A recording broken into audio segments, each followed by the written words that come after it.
Mi padre me obligó a dirigir su empresa por un sueldo de cero.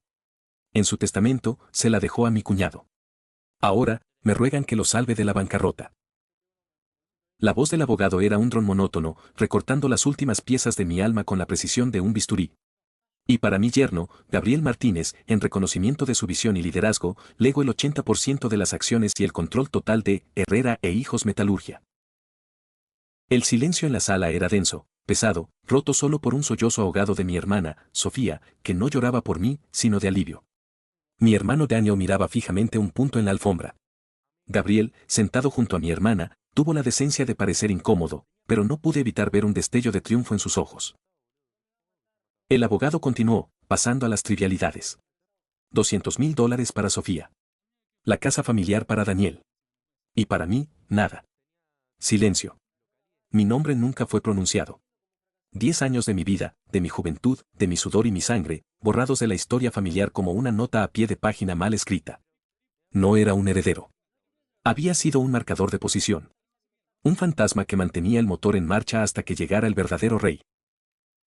Tenía 18 años y una carta de aceptación de la Universidad de Texas en la mano, mi billete dorado para salir de nuestro pequeño pueblo industrial. Mi sueño era la ingeniería aeroespacial. Quería construir cosas que volaran, no las vigas de acero y las piezas mecanizadas que salían del taller de mi padre. Esa noche, él me sentó en la vieja oficina que olía a aceite de corte y a café de ayer. La universidad puede esperar, hijo. La familia no, dijo, su voz con el peso de una orden, no de una petición. Tu madre y yo no nos hacemos más jóvenes. Necesito que tomes las riendas del negocio. Aprende de mí. La empresa será tuya algún día. Es tu legado. Ese algún día se convirtió en mi brújula y mi ancla. Dejé mis sueños, mis planes y a mis amigos por la promesa de un futuro que, en el fondo, sabía que nunca llegaría. Durante los siguientes 10 años, Herrera e Hijos fue mi universo. Era el primero en llegar, a las 5 de la mañana, para abrir las puertas y encender las máquinas, y el último en irme, a menudo después de las 9 de la noche, con las manos manchadas de grasa y la espalda gritando de dolor. Mientras mis amigos publicaban fotos de sus graduaciones, sus viajes por Europa, sus primeras citas, yo publicaba informes de producción. Me hundí en un mar de hojas de cálculo, gestión de inventarios, negociaciones con sindicatos y reuniones con clientes que se quejaban por una décima de milímetro de desviación en una pieza. Mi hermana Sofía, 3 años mayor que yo, nunca pisó la oficina, salvo para recoger el cheque de su salario de consultora.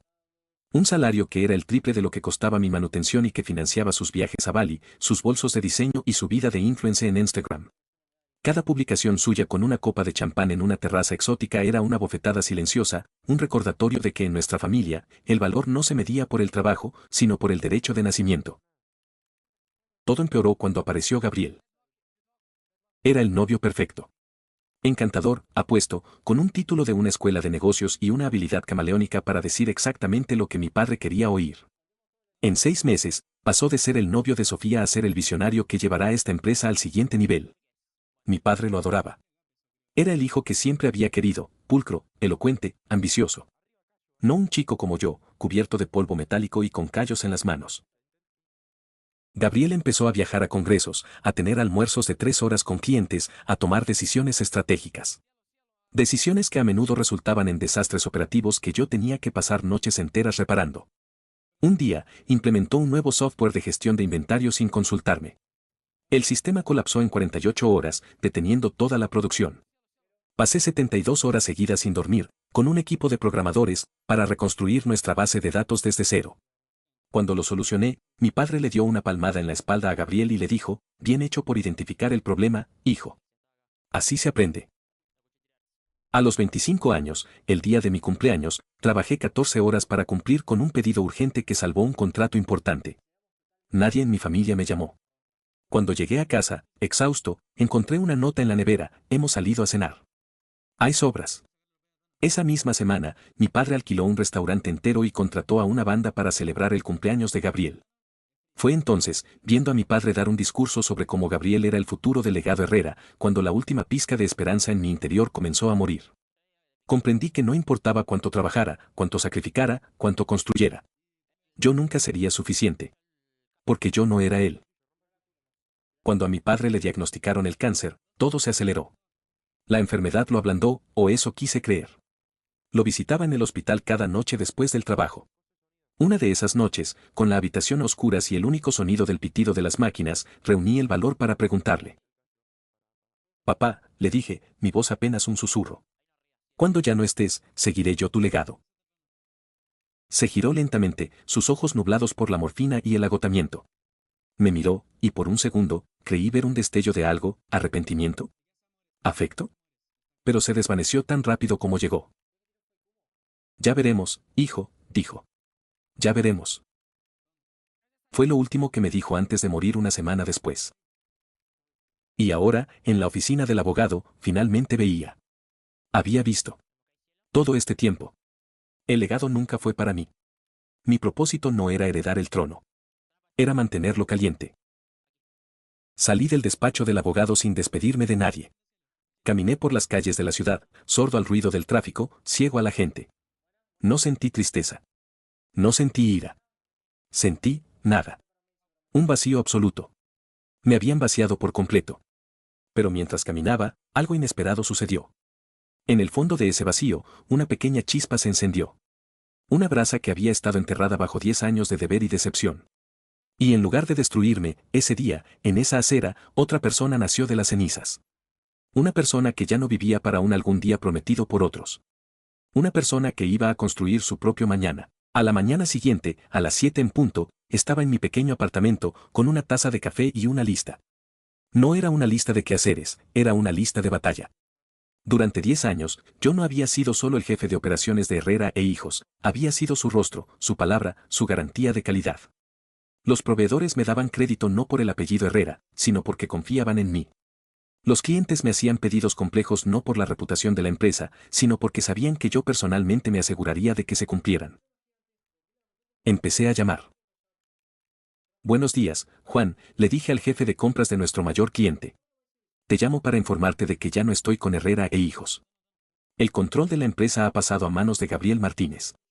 Hubo un silencio en la línea. Entiendo, dijo Juan lentamente. Entonces, ¿quién se encargará de nuestros pedidos ahora? Supongo que Gabriel, respondí. Gracias por avisarme, hijo. Estaremos en contacto.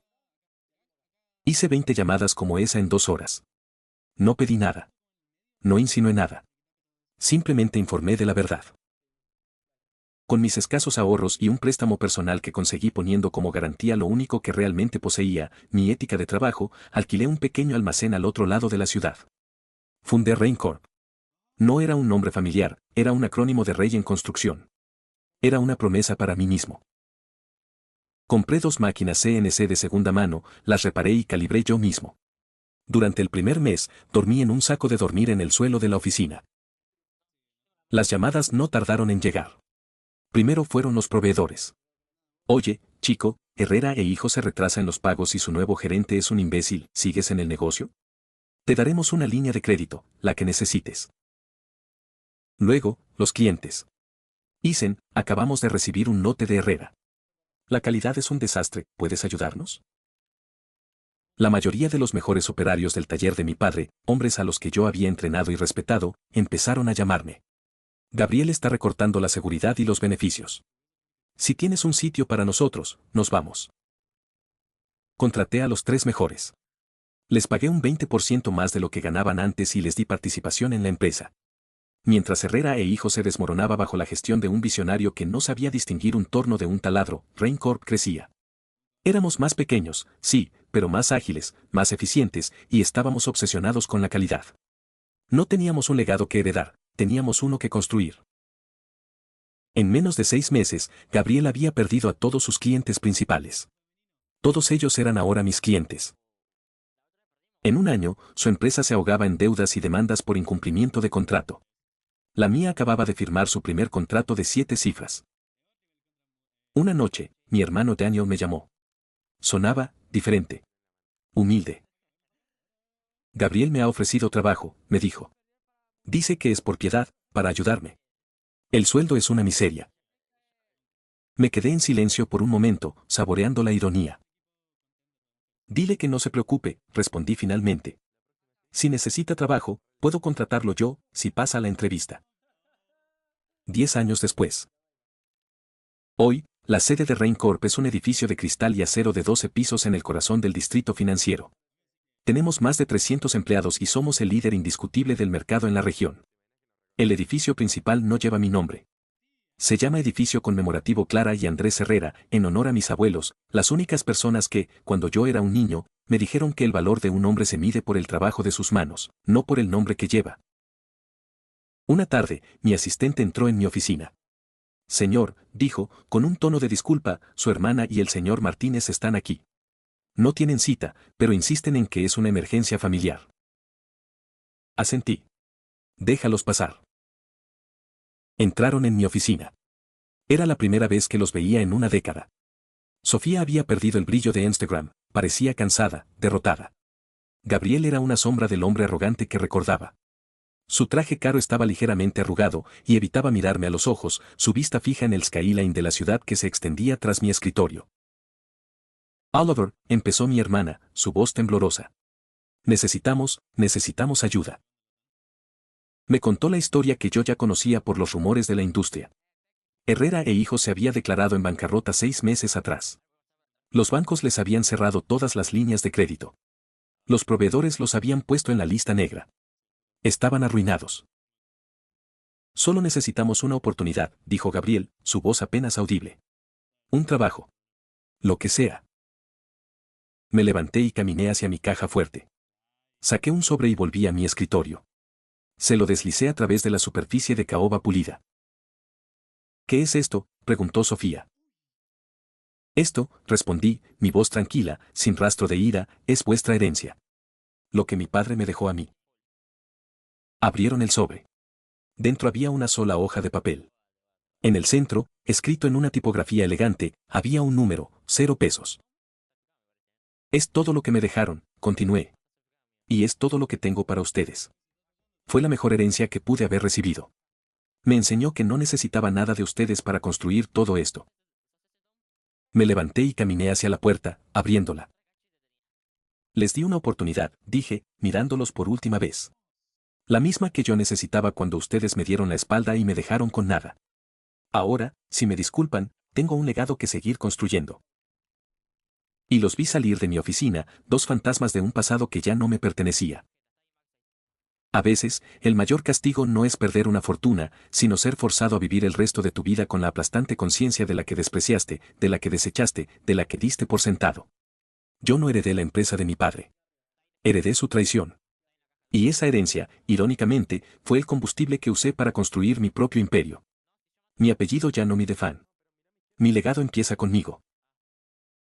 ¿Fui un monstruo por negarles una segunda oportunidad cuando estaban en su punto más bajo, o la verdadera monstruosidad fue lo que ellos me hicieron a mí durante 10 años? Para más historias que te harán cuestionarlo todo, síguenos. Cada historia debe sentirse como una confesión real que solo podría contarse una vez en la vida.